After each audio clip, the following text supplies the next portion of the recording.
आज मैं विष्णु भगवान और एक राजकुमार का बलिदान का कहानी सुनाने जा रही हूँ।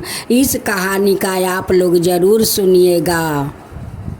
एक राजा था, जो राजा गरीबों का राजा था। सारे प्रजा राजा को मान सम्मान करते थे। सभी को तकलीफ में राजा हमेशा खड़ा रहते थे।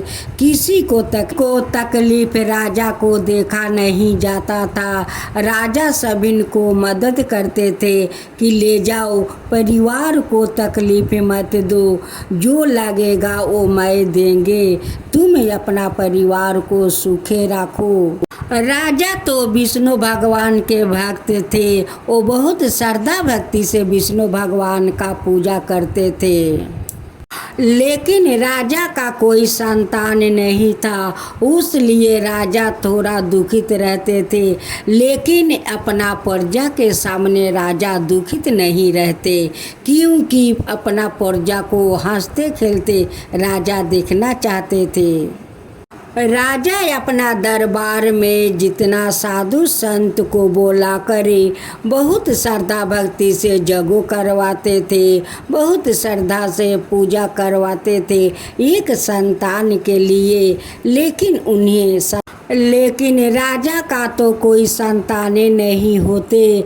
लेकिन क्या करे राजा तो अकेले रहते थे, तो बहुत चिंतित रहते थे, बहुत चिंतित। जब अपना प्रजा के सामने आते थे तो हंसी खुशी से रहते थे। राजा यही सोचते रहते थे कि कहीं मेरे प्रजा मुझे उदास देखकर वो लोग कहीं उदास ना हो जाए, वो लोग कहीं दुखित ना हो जाए। मैं नहीं चाहता हूँ कि मेरे कारण से मेरा प्रजा दुखित रहे और उदास रहे। मैं अपना प्रजा को खुशी देखना चाहती हूँ। एक दिन की बात है, राजा का दरबार में बहुत भारी सभा बैठे हुए थे। उसी सभा में राजा साहब बैठे हुए थे और सारे दास दसिया अपना काम में उलझी थी। इधर दरवाजे पर एक संत आते हैं और भिक्षा मांगते हैं कि भिक्षा देहिन, भिक्षा देहिन। रानी देखती है कि राजा साहब तो सभा में बैठे हुए हैं और सारे दास दसिया अपना काम काज में उलझी है। क्यों नहीं मैं जाकर साधु बाबा को भिक्षा दे देता हूँ। रानी एक परात भर कर भिक्षा ले आती है, दाल चावल पैसा और वस्तु सब कुछ लाती है और उस संत को दे देती है। संत तो बहुत प्रसन्न हो जाते हैं रानी पर कि इतना सारा परात भरे हुए मुझे दान दी। रानी कितनी दयालु है। संत जी रानी को संतान सौभाग्य होने का आशीर्वाद देते हैं और आशीर्वाद देकर वो साधु चले जाते हैं। उसी रात को रानी माँ बन जाती है। जब कुछ दिन बीत जाता है तो उनकी पेट में गुड़गुड़ाना शुरू हो जाता है। एक दिन राजा से कहती है कि स्वामी देखिए, मेरे पेट में तो कुछ गुड़गुड़ा रहा है। राजा एक दासी के पास जाते हैं, जो दासी उस राजमहल में बहुत दिन से रहती थी और उनकी बहुत वयस हो गया था। उसी से राजा पूछते हैं कि माता, अगर एक औरत माँ बनती है तो उन्हें कैसा महसूस होते हैं। उस दासी बहुत कुछ राजा को बताती है। जब उस दासी ने रानी का पास जाती है या उनकी पेट टोटा करती है तो कहती है कि रानी आप तो माँ बन गई है, आपका पेट में तो बच्चा पल रहा है। रानी का तो खुशी का ठिकाना नहीं है। वो जाकर दासी राजा से कहती है कि हे राजा, आप तो पिता बनने वाले हैं, रानी माँ बनने वाली है। अब तो राजा का खुशी का ठिकाना नहीं रही है। अपना गले के सारे हीरा मोती को हार निकाल कर सारे दासी को लुटाने लगे कि ले जाओ, ये सारे हीरा मोती का हार ले जाओ, तुम लोग पहनो, घर से बोरे के बोरे अन्न ले जाओ और घर में पेट भर कर भोजन करो।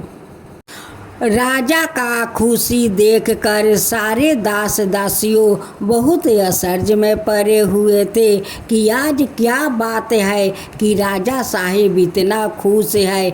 इतना खुशी तो मैं आज तक नहीं देखा, कभी नहीं देखा। आज पहला बार राजा को खुशी हम लोग देख रहे हैं। एक दासी राजा का पास आती है और पूछती है कि राजा साहेब आज क्या बात है कि आप इतना खुश है।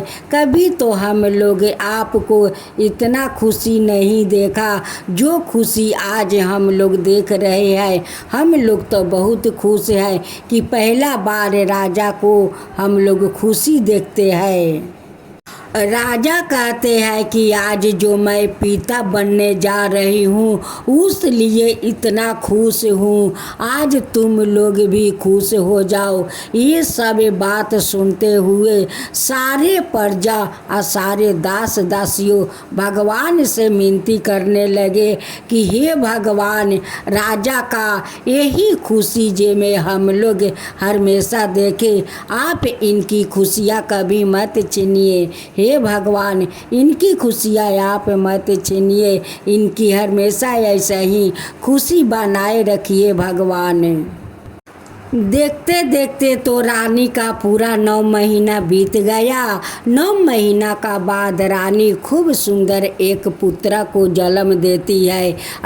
अब तो उस महल में बहुत सारा खुशियाँ गूंज उठा। महल में बहुत सारा बधैया बजते हैं, सोहर होते हैं। उस महल में खुशी का ठिकाना नहीं है। जैसे जैसे दिन बीतने लगे वैसे वैसे राजकुमार बड़े होने लगे। देखते देखते राजकुमार तो पूरा 5 वर्ष का हो गया। राजा बहुत सारे साधु संत ब्राह्मण विष्णु सभी को अपना दरबार में बुलाते हैं और सभी का 12 बीजन भोजन करवाते हैं।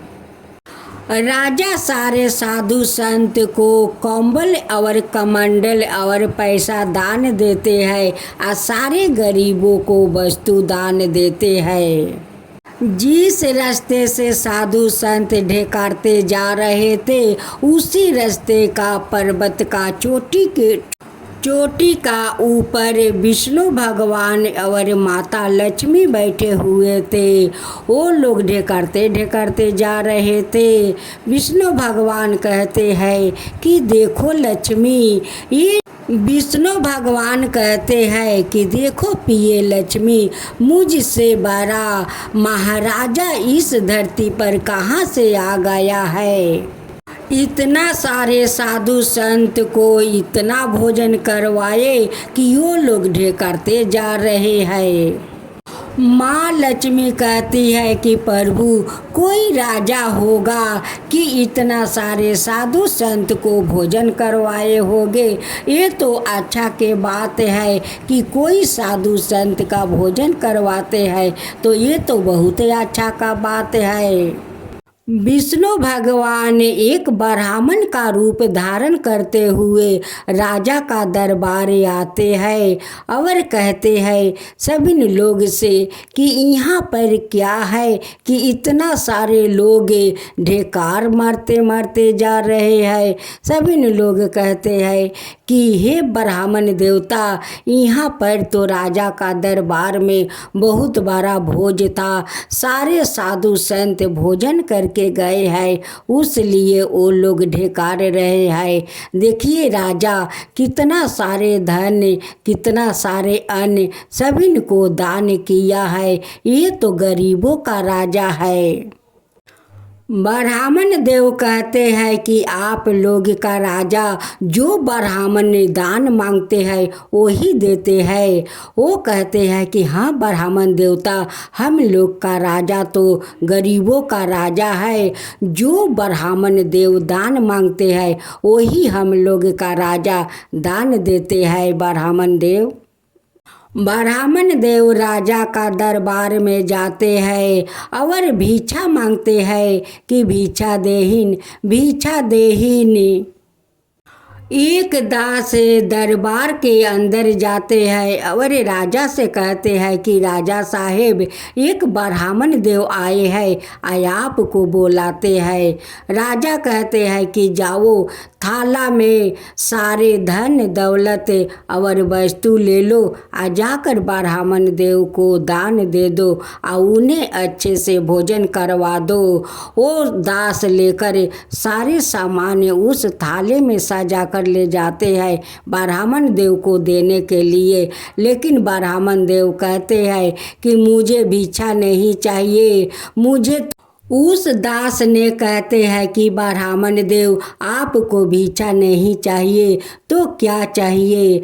वो ब्राह्मण देव कहते हैं कि जाओ अपना राजा को बैठा दो। उस दास जाकर कहते हैं कि राजा साहेब, वो ब्राह्मण देव तो भिक्षा नहीं लेंगे, वो आपके बुला रहे हैं। राजा आते हैं और हाथ जोड़कर खड़े हो जाते हैं और कहते हैं कि बोलिए ब्राह्मण देव, क्या चाहिए? आप बैठिए और भोजन कीजिए। वो कहते हैं कि नहीं राजन, मैं भोजन करने नहीं आया हूँ, मैं तो आपका नाम सुनकर आया हूँ कि आप बहुत बड़ा महादानी है, इसलिए मैं आपको दरवाजे पर आया हूँ। आप तो बहुत दान पुण्य करते हैं, जो लोग जो कुछ मांगते हैं वही आप देते हैं, आप तो बहुत बड़ा महादानी है। मैं तो आपका नाम सुनकर आया कि आपसे कुछ मैं मांगूं तो आप दे सके।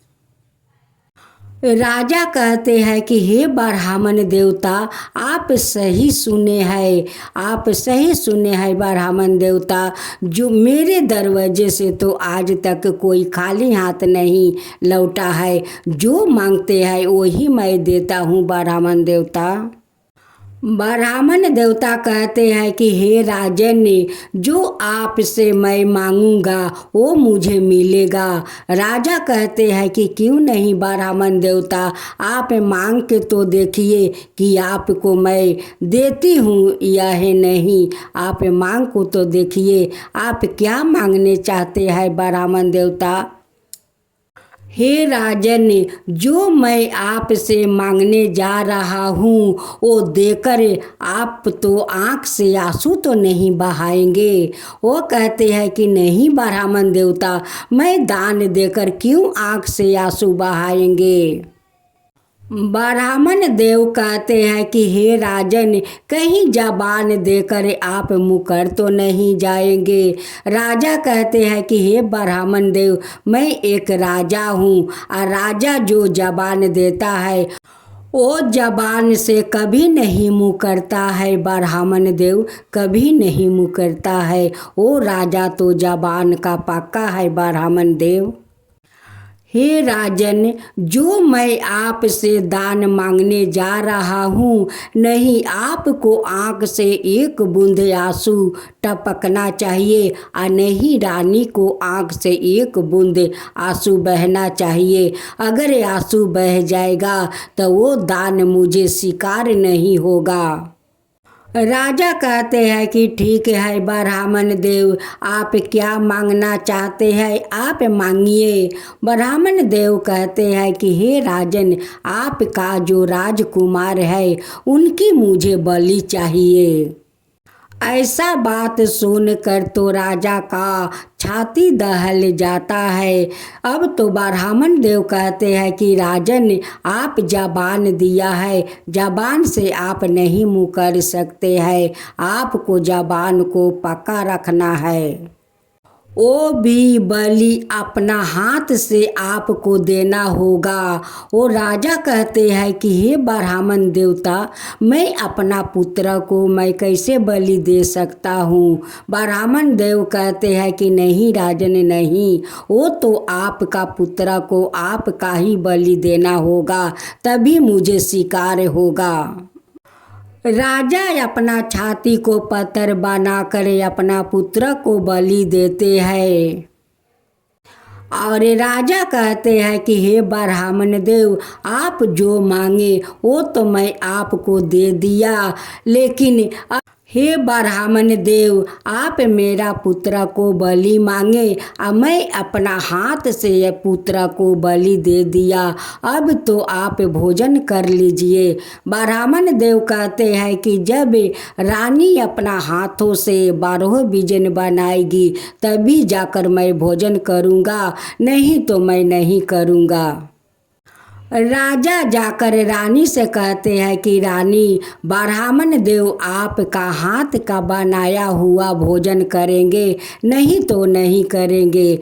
रानी कहती है कि मैं क्या भोजन बनाऊं, मेरे बेटे को तो ब्राह्मण देव बलि ले लिया, और कहते हैं कि रानी भोजन बनाएगी तो मैं भोजन करूंगा, नहीं तो नहीं करूंगा।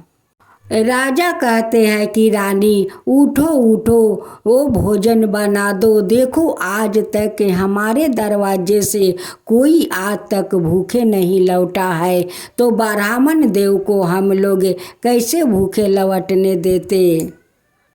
है रानी उठकर 12 व्यंजन बनाती है या बनाकर राजा से कहती है कि स्वामी हो गया भोजन तैयार, आप ब्राह्मण देव को भोजन करवा दीजिए। राजा जाकर ब्राह्मण देव से कहते हैं कि हे ब्राह्मण देव, हे ब्राह्मण देव, भोजन तैयार हो गया, आप चलिए भोजन कर लीजिए। ब्राह्मण देव कहते हैं कि राजन ने आप 3 आसन लगाइए या 3 थाला में भोजन परोसिए। राजा सोचने लगे कि लगता है ब्राह्मण देव हम दोनों को एक साथ बैठाकर भोजन करवाएंगे, हम लोग भला कैसे भोजन करेंगे, अपना हाथ से तो अपना पुत्र को बलि दे दिया, कैसे भला अन्न अंदर जा सकता है। कुछ भी तो हम लोग से खाया नहीं जाएगा। अब ब्राह्मण देव कहते हैं कि 3 आसन लगाओ और 3 थाला में भोजन परोसो। रानी 3 आसन लगाती है या 3 थाला में भोजन परोसती है और तीनों उस आसन पर बैठते हैं। ब्राह्मण देव कहते हैं कि आंख बंद करते हुए आप पानी हाथ में लेकर अपना थाला को अचरूंगो। जैसे राजा रानी अपना हाथ में जल लेते हुए और उस थाला को आंख बंद करते हुए अचरूंग रहे थे, वैसे तो भगवान विष्णु अंतर ध्यान हो जाते हैं और उनकी राजकुमार उसी आसन पर बैठ जाते हैं। जब राजा रानी को आंख खुलता है तो देखती है कि ये तो हमारा राजकुमार आसन पर बैठा है, अब ब्राह्मण देव कहाँ चले गए। राजा कहते हैं कि रानी ये तो चमत्कार हो गया, वो कोई ब्राह्मण देव नहीं था, वो तो विष्णु भगवान थे। हम लोग का परीक्षा लेने आए थे कि देखते हैं कि इस राजा परीक्षा में पास होते हैं या है फेल। राजा रानी हाथ जोड़ते हुए कहते हैं कि हे विष्णु भगवान, आप तो धनवान है कि आप परीक्षा लेने एक राजा का दरबार आए और राजा से परीक्षा लिया। हे विष्णु भगवान। विष्णु भगवान राजा का सपने में दर्शन देते हैं और कहते हैं कि हे राजन, आप तो सचमुच का राजा है। आपका जो प्रजा कहते हैं कि वो गरीबों के राजा है, आप तो सच का राजा है। आप को बेटा को मैं बलि मांगा और आप अपना हाथ से बलि दे दिया, आप सच का राजा है। आप तो ज़बान का पाका है, जो ज़बान देते हैं वही ज़बान को अपना दाम रखते हैं राजन। सचमुच का आप महादानी है, हे राजन आप महादानी है। ऐसे ही सब गरीबों को दान करते रहिए, गरीबों को दान पुण्य करते रहिए राजन, सभी को दान पुण्य करते रहिए। हे राजन, आज मैं राजकुमार को अमर सौभाग्य रहने का आशीर्वाद देता हूँ। वो जुग जुग अमर रहेगा राजन, जुग जुग अमर रहेगा, राजकुमार अमर रहेगा राजन। आप जैसा राजा दुनिया में नहीं होगा राजा, दुनिया में नहीं होगा। आप गरीबों को राजा है और राजा रहेंगे। हे विष्णु भगवान, जो आपका कहानी कहते हैं, जो सुनते हैं, जो हुकारी भरते हैं, उन सब का ऊपर कृपा कीजिए विष्णु भगवान, सब का ऊपर कृपा कीजिए। विष्णु भगवान की जय हो, विष्णु भगवान की जय हो।